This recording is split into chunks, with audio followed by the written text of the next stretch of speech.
अस्सलाम वालेकुम। उम्मीद है आप सभी लोग ठीक होंगे।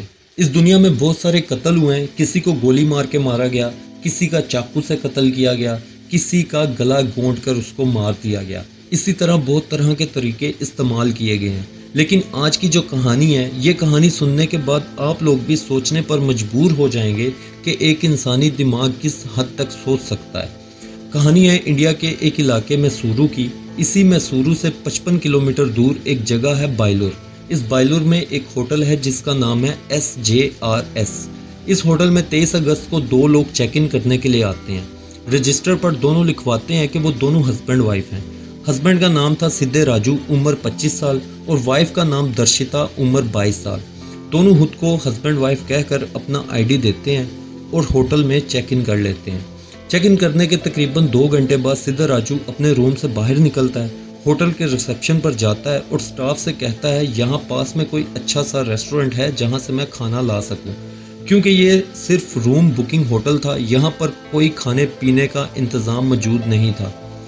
स्टाफ बताता है कि यहीं कुछ दूरी पर एक रेस्टोरेंट है, वहाँ तुम्हें खाना मिल जाएगा।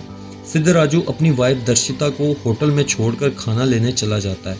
खाना लेने के बाद राजू तकरीबन 2:45 बजे होटल में वापस पहुंचता है। दोपहर 12 बजे इन्होंने चेक इन किया था। अब इनको चेक इन किए 2:45 घंटे हो चुके थे। खाना लेने वो 2 बजे गया और 45 मिनट के बाद वो वापस लौट आया। रूम नंबर जो इनका था वो रूम नंबर था 116।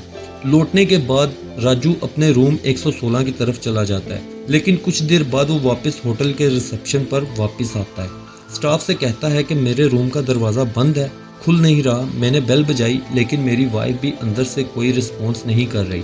आपके पास मास्टर की होगी तो आप दरवाज़ा खोल दीजिए। रिसेप्शन पर बैठे स्टाफ को पता था कि अभी 2 घंटे पहले इसने चेक इन किया है, तो इसने इससे कहा कि चलिए मैं आपका दरवाज़ा ओपन करवा देता हूँ। अब स्टाफ राजू के साथ मास्टर की लेकर रूम 116 पर पहुँचता है। मास्टर की से दरवाज़ा खोला जाता है। दरवाज़ा खोलते ही दोनों की नज़र सामने बेड पर पड़ती है। जैसे ही वो बेड की तरफ देखते हैं, दोनों की चीखें निकल जाती हैं। घबराया हुआ राजू रूम के अंदर दाखिल होता है और पीछे पीछे होटल का स्टाफ भी एंटर होता है। लाश को देखकर दोनों बुरी तरह घबरा जाते हैं। असल में लाश की हालत ही कुछ ऐसी थी। बेड पर खून पड़ा था, फर्श पर भी खून पड़ा था, यहाँ तक कि दीवारों पर भी खून की छींटें मौजूद थी। बेड पर एक फटा हुआ मोबाइल पड़ा था। मोबाइल के पास से एक तार भी मिली और एक स्टील की पतली सी स्टिक। जो सबसे अजीब चीज़ थी जिसकी वजह से होटल का स्टाफ घबराया और रूम से बाहर भागा, वो ये कि लाश की बॉडी बिल्कुल ठीक थी, लेकिन चेहरा गायब था, जैसे कोई खालीपन मौजूद हो। ना आंखें, ना कान, ना होंठ, पूरे का पूरा चेहरा ही गायब था। ऐसे लगता था जैसे चेहरे के ऊपर कोई बॉम्ब फोड़ा गया हो। बस चेहरा गायब, बाकी पूरा जिस्म सही सलामत था। अब ये स्टाफ भाग कर जाता है, दूसरे स्टाफ वाले आते हैं। इधर राजू का रो रो कर बुरा हाल हो चुका था। राजू अपनी वाइफ को उठाकर नज़दीक के हॉस्पिटल ले जाने की कोशिश करता है। जैसे ही वो वाइफ को उठाने लगता है कि होटल का मैनेजर भी वहाँ पर आ जाता है। वो राजू को रोकता है क्योंकि वो ये मंजर देखकर समझ गया था कि ये कोई मर्डर का मामला हो सकता है। मैनेजर राजू को रोकता है और बोलता है कि आप रहने दो, पुलिस को बुलाते हैं, वो आकर खुद इसको हॉस्पिटल लेकर जाएंगे एम्बुलेंस के साथ। राजू बहुत ज़िद करता है और कहता है मुझे पता है कि इसका मोबाइल फटा है, ये अक्सर मोबाइल चार्ज पर लगाकर यूज़ करती थी और पास में वो मोबाइल भी फटा पड़ा था। राजू अपनी वाइफ को ले जाने की कोशिश करता है, लेकिन होटल का स्टाफ और मैनेजर राजू को रोक कर रखते हैं। पुलिस को कॉल की जाती है, पुलिस आती है। जब पुलिस वाले रूम में दाखिल होते हैं तो लाश को देखते ही उनके रोंगटे खड़े हो जाते हैं, क्योंकि आज तक उन्होंने ऐसी लाश देखी ही नहीं थी जिसका पूरा चेहरा गायब है, एक तरह से खालीपन मौजूद था। पुलिस ने ऐसी लाश कभी देखी नहीं थी। उनको भी अब कुछ समझ नहीं आ रहा था कि मामला असल में है क्या। इधर राजू का रो रो कर बुरा हाल, और वो पुलिस को एक ही बात बोल रहा था, मेरा नाम राजू है, इसका नाम दर्शिता है, हम हस्बैंड वाइफ हैं। पुलिस राजू की सारी बात सुनती है। बॉडी को हॉस्पिटल ले जाया जाता है। इतनी देर में फोरेंसिक की टीम को इन्फॉर्म किया जाता है। फोरेंसिक की टीम पहुंचती है, सारी चीज़ें देखती है। राजू से फिर से बयान लिया जाता है। वो बताता है कि मेरी वाइफ अक्सर मोबाइल चार्ज पर लगाकर यूज़ करती थी, हो सकता है मोबाइल की वजह से ब्लास्ट हुआ हो। आपने भी ऐसे बहुत सारे इंसिडेंट देखे होंगे और सुने भी होंगे। जबकि मोबाइल हमारे चेहरे के करीब होता है तो ज़्यादा नुकसान भी हमारे चेहरे को ही पहुंचता है। राजू भी कुछ ऐसा ही बयान देता है। पुलिस ने भी इसको रूल आउट नहीं किया। फोरेंसिक टीम को भी शुरुआत में ऐसा ही लगा, लेकिन फोरेंसिक टीम की नज़र रूम में पड़ी अजीब चीज़ों पर पड़ती है। बिजली की तार जो तकरीबन 2 मीटर की उस रूम में पड़ी थी। एक स्टील की स्टिक भी उस रूम में मौजूद थी। जेलेटिन एक लफ्ज़ है जो विस्फोट के लिए इस्तेमाल किया जाता है। उसके कुछ निशान वहाँ पड़े थे। फोरेंसिक टीम ने कहा, इन चीज़ों का इस रूम में होने का क्या मतलब, जिन चीज़ों से ब्लास्ट हो सकता है। यहाँ फोरेंसिक टीम भी हैरान थी। अगर ब्लास्ट से मौत हुई है तो जिस्म के दूसरे हिस्से को नुकसान क्यों नहीं पहुंचा, सिर्फ चेहरे पर ही क्यों? ये बात उनके गले से उतर नहीं थी रही। इसी फोरेंसिक की टीम में एक मेंबर थे जिनको एक लफ्ज़ याद आया, माउथ ब्लास्ट, मतलब मुंह में धमाका करना।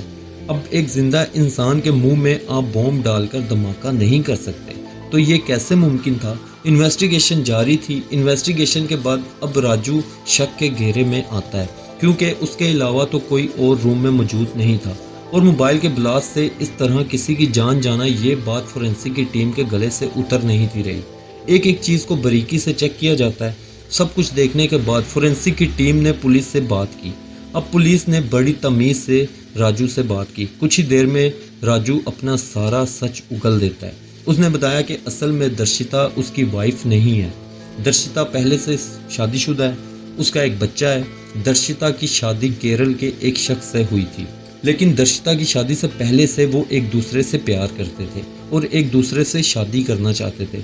दर्शिता के घर वाले इस शादी के लिए राज़ी नहीं थे और उन्होंने दर्शिता की शादी केरल में रहने वाले एक शख्स से कर दी। शादी के बाद दर्शिता केरल चली जाती है। अभी कुछ ही दिन पहले दर्शिता केरल से वापस अपने मायके आई थी और उसकी मुलाकात राजू से होती है।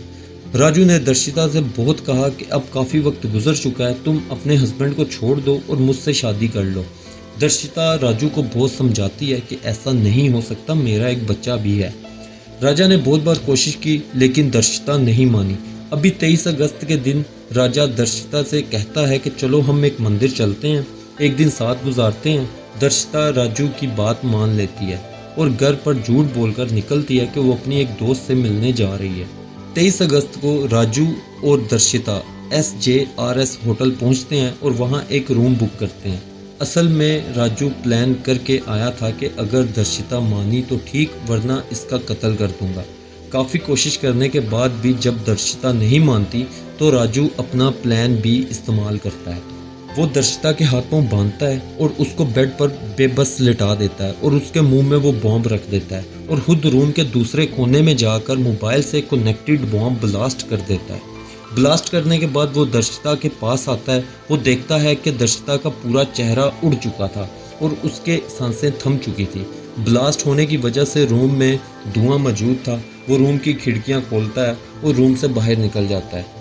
बाहर जाने के बाद वो खाना लाने के बहाने रिसेप्शन से रेस्टोरेंट का पूछता है और खाना लेने चला जाता है। 45 मिनट बाद जब वो वापस आया तो वो अपने साथ 2 ही लोगों का खाना लाया था, ताकि किसी को शक भी ना हो।